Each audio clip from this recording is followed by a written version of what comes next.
You said you came here with two of your sons. What did you tell your sons before coming here? Like, how do you explain to them how living in Taiwan is? Well, the first thing I told them was that you can have xiaolongbao every day. Taiwan is the home of Din Tai Fung. And then I just told them that, you know, when I was here, I love Taiwan. It's a super friendly place. It's beautiful, it's green, it's lush. Today we are in the most Swedish home ever here in Taiwan, since me and Mumu are continuing this Europeans in Taiwan video series with now being at the home of the recently arrived Swedish representative, Helena. Thank you so much for, first of all, inviting me to your home, and second of all, welcome back to Taiwan. Can you just please help to explain a little bit, who are you, what brought you to Taiwan the first time, and what brought you back now this year? So my name is Helena, came here exactly 2 weeks ago. I come here with two of my three sons, and I feel very excited about that. I'm very happy to be here. And as you say, I was actually here about 22 years ago. I was actually working at the Swedish office already then, but as a local employee. So I was, we then also had our office in the Gomao trade building, but on the 8th floor. So now I'm back and I'm on the 24th floor. So that's, yeah, it's fantastic. So I'm kind of still in the same neighborhood as well, and yeah, it feels fantastic to be back. Wow, so many questions, but I think the first one is, have you noticed any differences between Taiwan 2001 and Taiwan now, 2024?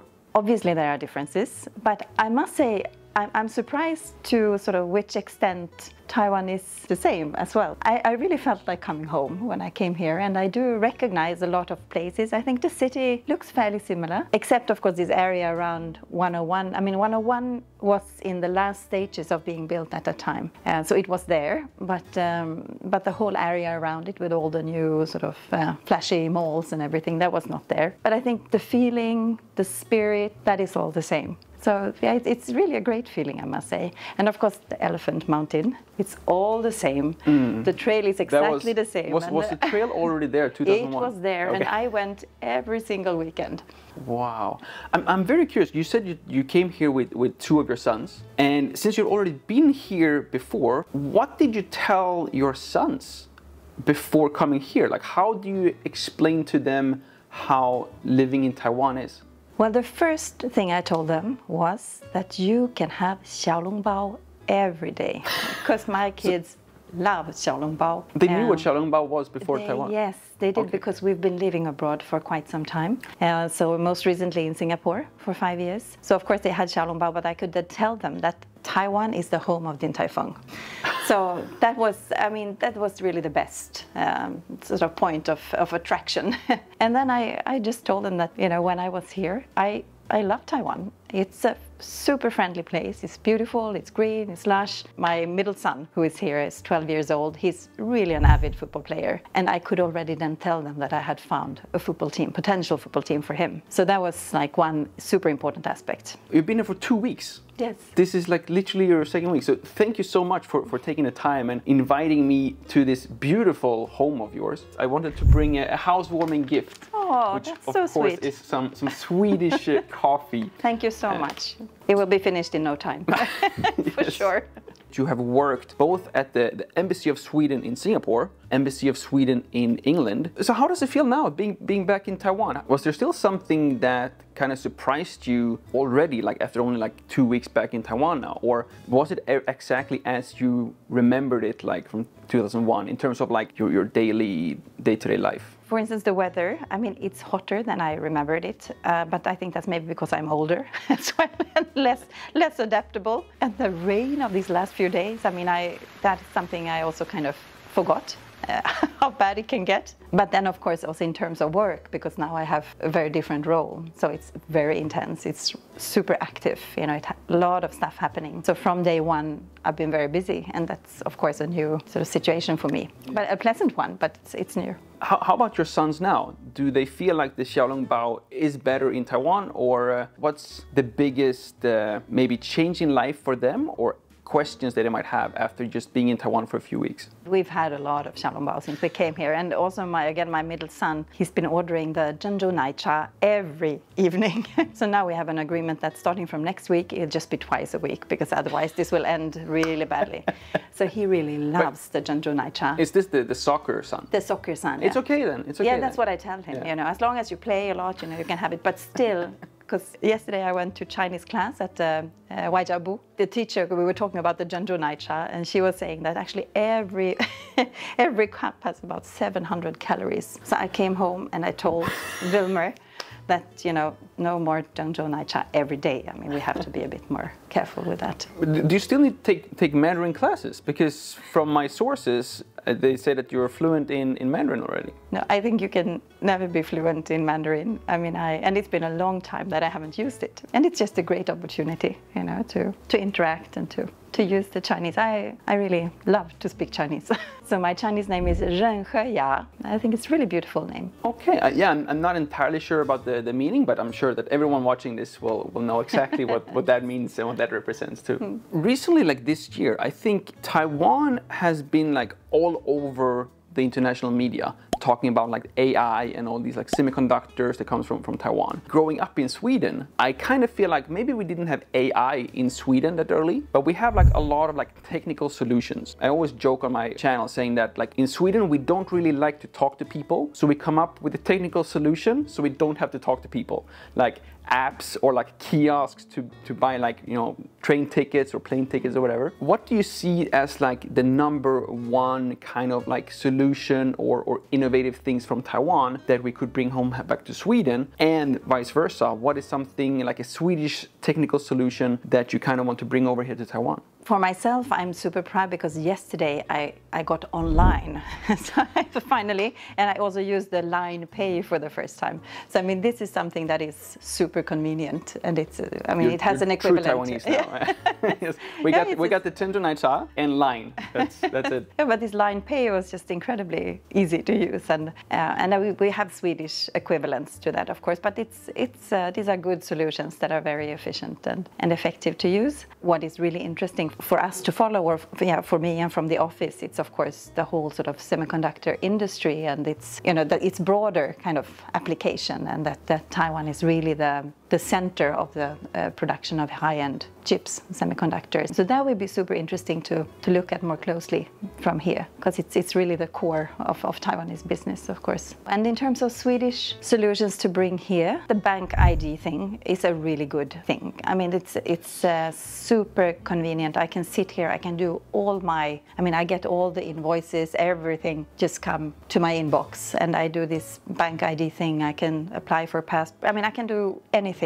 with that. Super convenient, I have to say. Me and Momo are traveling around trying to learn different idioms or different proverbs from all these different member states in Europe. I would like to think that I have a pretty good knowledge of the Swedish language and the Swedish proverbs already. Do you have like a favorite Swedish proverb or Swedish saying that you kind of feel like applies to either Taiwan itself or like your life in Taiwan here these last couple of weeks? Well, I'm not sure if it applies here, but I have sort of a favorite proverb. Man ser inte skogen för alla träden. So it means that you don't see the forest because of all the trees. And I think this is important when you come to a new place, that you kind of have to raise your gaze a bit and don't get too stuck with details. So I think that's a good proverb. Another one that we use a lot in this house, because as I mentioned, my kids are very much into football, and that's bollen är rund. It's a very popular Swedish proverb. The ball is round. You know, anything can happen. It can bounce either way. So this is also a good proverb. What kinds of similarities do you see like between Sweden and Taiwan that maybe not being like that obvious right away, and that you kind of need to like maybe live or explore both places in order to discover? I mean, we share a lot of values with Taiwan. This is a place that has gone through quite a journey to be really a democratic society that stresses the rights of its citizens. And then other areas like the green transition, and there's a lot of talk about that with the Taiwanese ambition to be carbon neutral by 2050, and perhaps our timetable is slightly faster, but here there will be a lot of scope for interaction and conversation, I think. If we flip it around then and talk about like the differences, is there anything now, maybe like already in your job description now, during your time here, what is something that kind of like from Sweden that you kind of want to implement here in Taiwan? Well, there is one thing that I really think is missing and that I would love to bring here. And this is also something that, because having lived abroad for many years, moving back to Sweden, it was so striking, and that is the whole sort of thing about recycling. Because in Sweden, it's just such a big thing. And I mean, literally on the weekends, you know, so many families and people, you know, they pack their car with all their recyclables and they go to these recycling stations. And, you know, the queues are just, you know, super long. And I think, you know, it's kind of, it makes you feel really good. It feels like you're doing something good. You bring your kids there. If you bump into a colleague, that's fabulous, you know. So you're also here, wow, doing this. The different ways that you have to sort it out is unbelievable. It's like, we're talking about like, it's couches, and then it's like couches with springs, couches without springs. It's fabric, it's like 5 different types of fabrics. We're talking about tires, we're talking about like winter tires. It's so different. And then my fiance, she threw colored glass in the non-colored glass container. Thinking, no, big no. I was almost going to give me a heart attack. I was like, how can you do this? So yeah, it's a whole thing. Yeah. What is something that you feel like Taiwanese travelers or just tourists in general maybe should think about or prepare before going to Sweden? The use of cash, because Sweden is literally a cashless society today. And moving back after all those years abroad, that was quite a shock. Actually, I mean, you cannot go by with cash anymore. Yeah. So this is important. You need to have a credit card that works. Other than that, I think Sweden is quite easy to travel around in. You know, people speak English in general, and it's fairly straightforward. Might feel a bit kind of lonely at night. It's quite empty. This is also, I mean, having spent so many years in Asia, it is, you know, and on a Sunday, in the city center, it's literally empty. Yeah. So, I mean, don't be afraid then that something has happened. It's just the way it is. You know? People are at their friend's home having fika or something. Not representing Sweden right now, but your 100% personal opinion. What would be like your favorite location or like tourist thing to do for Taiwanese people coming to Sweden? I'm from Stockholm.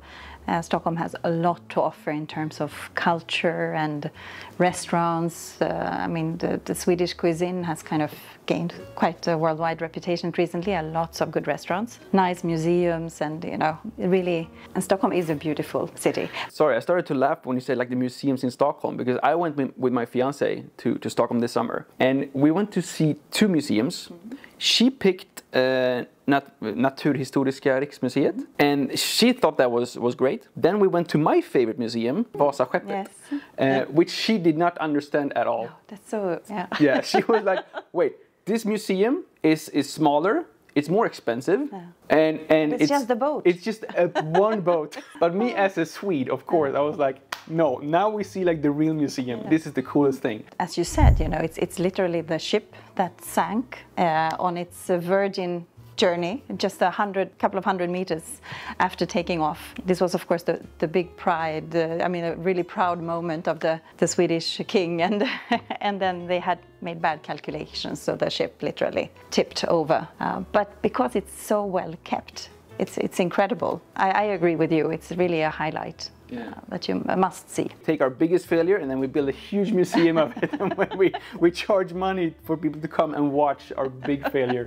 Maybe I'm asking too many questions I don't have security clearance for right now, but how does it look like in terms of what is your mission and your goal for these like 2 years, or how far ahead do we have your schedule and what's coming up next in Sweden-Taiwan relationships in the office? So of course we look at which areas we kind of want to focus on. As we talked about earlier, I mean, we will be focusing a lot on collaboration in the digital space, AI, semiconductors, innovation. Green transition is super important as a collaboration area. For Taiwan, the sort of low birth rates is a big issue. And I think in Sweden we have kind of managed to turn that around somewhat. So I think we can have interesting conversations around that. I know the Taiwanese side is quite interested in the Swedish like parental leave, childcare, elderly care, these kind of things. Of course, the whole sort of academic exchange or student exchange, that is really important and it's growing.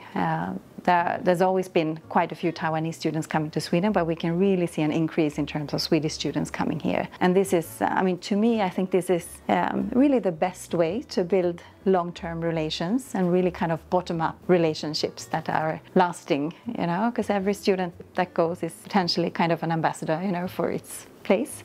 So I think that we should really put emphasis and focus on this as well. And I think one important aspect to highlight here is the importance of the alumni. And I think that's one thing that we are really blessed with having a very strong alumni network here in Taiwan. Thanks to, well, actually one particular guy who used to study at the Lund University, and he came back and has started this network that is really active and strong and something for us to really sort of build on. So that's very, very positive. Another space where we also see potential for collaboration and dialogue is really in the smart healthcare space. And here I think Sweden both have sort of interesting policy solutions to contribute with, and we also have strong companies in this space. And of course, smart healthcare can be anything from telehealth, you know, that you can you meet your doctor on your laptop or on your phone, yes, or iPad at home, and you can have counseling, like counseling. But it can also be, you know, how can you use AI? I mean, it's really a wide base of application. So these are all areas that we would like to explore together with the Taiwanese, and just sort of public health in general as well. And Step 1, less珍珠奶茶. Yes. We have our flagship event, and that's the Taiwan-Sweden Joint Business Council meeting that happens every year, every second year in Sweden, every second year in Taiwan. And this year is the 40th anniversary. And that actually makes our JBC, as we call it, the longest running one among, I think, at least the European countries. Quite impressive, I think. And it's, of course, a very important meeting point for companies and kind of related agencies, you know, to have a conversation around potential collaborations and so. Wow, that's amazing. If people are even more interested in Sweden, if they want to find out more information, where should people go? Of course, they can follow us on Facebook or Instagram. Then we have the sweden.se website, which is like a gateway to Sweden kind of website. Visit Sweden has their own websites as well if you're intended to travel there. And so there is a lot of information out there. And always, you know, they're always welcome to contact us, of course, in the office. And if you want to know more about maybe a Swede's life here in Taiwan, please do remember to subscribe to this channel as well if you haven't already. Please also remember to follow the European Union here in Taiwan and also partake in Momo's giveaway, where you have the chance to win some exclusive EU in Taiwan products and also some line stickers as well. All you have to do is to follow EETO, European Office here in Taiwan, on social media, on both Instagram and Facebook. And then, as this video is being shared by them, read the description, leave a comment, and then you have a chance to win some line stickers direct from Momo. Thank you all so much for watching. My name is Lucas. Starts with L as in like, ends with S as in subscribe. Please do both, and see you all in the next one.